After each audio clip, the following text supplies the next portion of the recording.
are Confessional Magazine, and this is More to the Story, brought to you today by Iris and Bo, whose toner helps keep my laugh lines in check, because you never know what our guests are going to say. Visit irisandbo.com today and use code CONFESSIONAL for 20% off. So much love in this heart of mine. Hello, everybody. Welcome to Confessional Magazine. I'm Taylor. This is More to the Story. And today I am joined here with Ricky Duran. And he is just an amazing, phenomenal human being. First of all, musician. You've seen his face on season 17 of The Voice. And there's just so much more to his journey. So thank you so much for being here today, Ricky. Thank you so much for having me.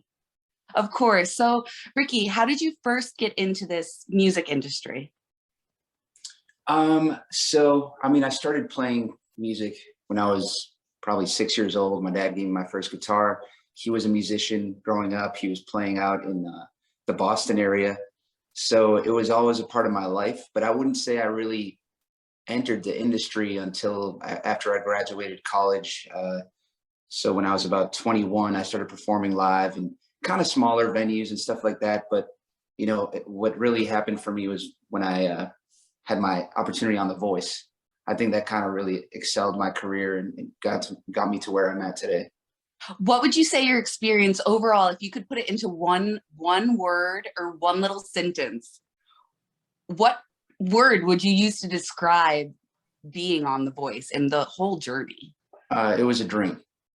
It was a dream for real. It just felt so surreal. Just, coming there from not expecting, I don't think anyone really goes in there expecting to get even close to winning the show. Yeah. So I remember it was like the finale, and it was me and the three other contestants, and we were all just like, wow, I can't believe we're actually here, to the last day on live television doing what we love. So it was just amazing.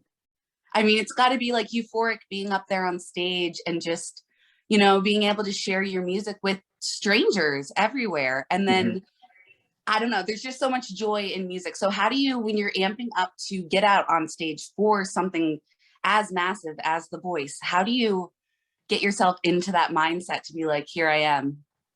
I need a moment of silence. I like to sit back.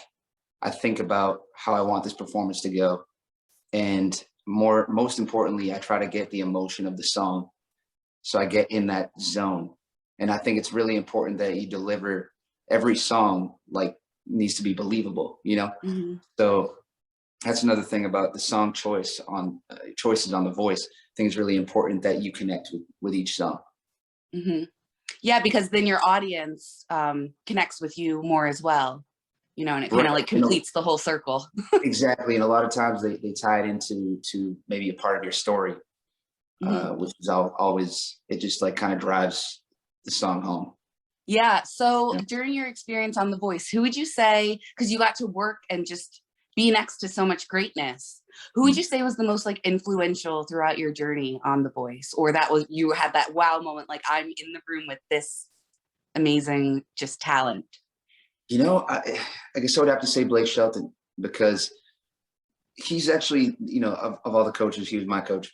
And I got to spend time with him off stage and, just having a drink with him in his trailer and talking about the music industry.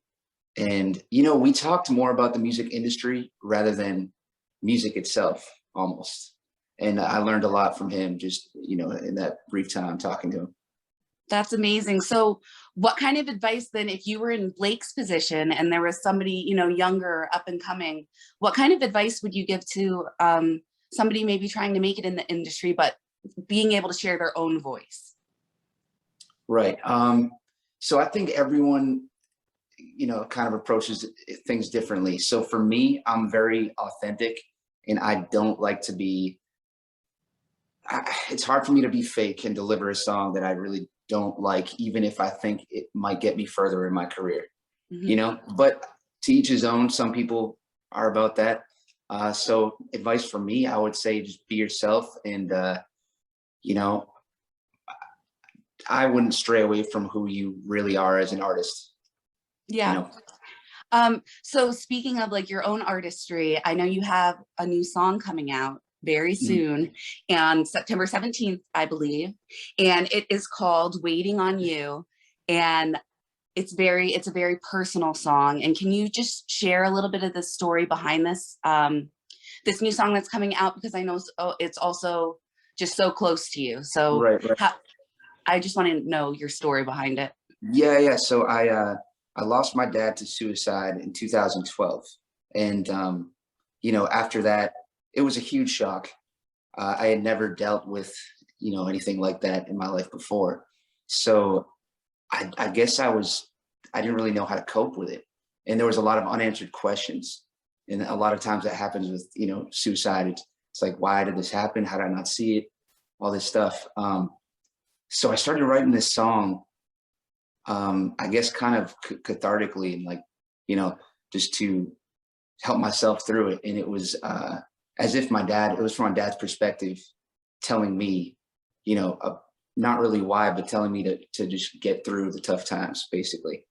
And I didn't finish writing the song for years because it was just a challenging thing to sit down and do, and then when I finished it, I was like, well, I'm never going to record this one. It's too personal. I don't really necessarily want to share my story. And then now, over almost 10 years later, here I am sharing the song. Finally, made a music video that I'm really proud of. And I teamed up with the AFSP, the American Foundation of Suicide Prevention, to help raise awareness about suicide. And, I found, I guess, just through growing up and in life, that it helps people to know your stories, your struggle. It might help somebody through their own problems. So I kind of just opened up as an artist and just decided to just tell my story. Yeah, it's really is so important. And I don't mean this, first of all, I'm so sorry for your loss. That's a devastating thing for anybody to have to go through. And your dad gave you your first guitar. Right. Yeah. It's like, it's heavy and it's a lot, but being able to share this kind of message is so important, because so many other people are dealing with maybe the thoughts of suicide themselves, or not noticing those patterns in their loved ones. And so it's such an important topic that just mental health in general just needs to just be talked about more. So it's so nice that you're bringing, music into this, because music is such a beautiful thing that can connect so many people that are struggling or going through this. And now you're putting your face in your music with the American, Foundation for Suicide Prevention. And I think you have a couple of events that you're planning with them. Yes, I do. So I'm in Austin, Texas, and I'm playing a show September 12th at Antone's Nightclub. It's a famous blues club down here. And all the proceeds are going directly to the AFSP.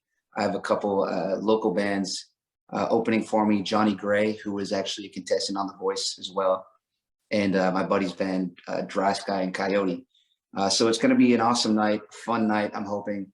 And like I said, all the proceeds go to the AFSP, so it's a great cause. And then I have a walk. So there's a Out of Darkness walk that the AFSP puts on every year. And I'm going to be flying to Worcester, Massachusetts for a big show at Hanover Theater that I'm finally getting to play after this whole COVID nonsense. So that's going to be, let's see, the 18th is the walk. So I have a team together I put together, and I'm currently the top, tier money. I've raised the most money right now in Massachusetts for the cause. So that's really awesome. And I'm excited to meet my team there and walk with them and talk for a minute, and then I get to go play my show at Hanover for my hometown. That's amazing, to just be back home and just sharing your music with the people that you love and surrounding yourself that way. And then you're also getting a key to the city, aren't you? Yeah, I honestly forgot. Yes. Yeah. I mean, that's phenomenal. Amazing. And it's the same day. Yeah, they're actually giving me the key to the city the 18th at Hanover Theater. So that's just a huge honor for me, coming from growing up in Worcester and, just going from bar to bar playing, just trying to make some money, to where I am now is it's going to be an awesome moment for me. That's incredible, incredible. So where do you, I always like to ask this question, in 5 years, where would you like to see yourself both personally and professionally? I'll start professionally. So I think I would like to see my whole motivation behind creating music is to create timeless music. You know, like music that people can throw on in 10 years and still say, you know, that's a great song. Mhm. So I want to continue to do that. And I'd love to be, you know, on tour, hopefully, you know, when coronavirus kind of backs down a bit. So touring and hopefully have at least a few records out that I'm very happy with. And then as far as personally, I'm currently here living with my girlfriend. So in 5 years, I would imagine, you know, maybe getting married, you know, No starting a pressure. family. You know, but I mean, I'm getting older. So yeah, I would love to have a family at some point. Fun. I mean, I love this for you because the more that people feel that they can connect to you on so many different levels, they just want to listen to your music more. And you're a bright spot in the music industry. And I'm very thankful for your music and your story and everything that you're able to share with us. So how can our listeners or our readers find your music and follow you? If you can check me out on social media. It's just Ricky Duran on every platform, Twitter, Instagram, Facebook. I'm pretty big on Instagram and Facebook. I don't do Twitter too much.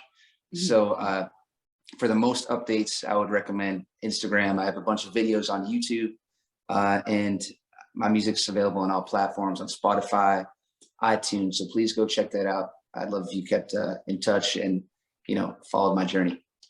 Absolutely. And you have, again, your song is coming out on the 17th, and 50% of the proceeds, I believe, that are made throughout the first week of this music, 50% of that is going to go up back to the American Foundation for Suicide Prevention, which is also major and huge. So everybody, Sure. please just share the music, because it's just helping so many people and it's giving back at the same time. So thank you so much, Ricky, for joining me today and Of getting to course. know you a little bit better. Thank you so much for having me. It was a pleasure. Of course, and we'll talk soon, and best of luck at all your upcoming gigs and the release of your music and everything. It's going to be a blast. Thank you very much. Looking forward to it. All right, we'll talk soon. All right, Bye. later. Bye. So much love in this heart of mine.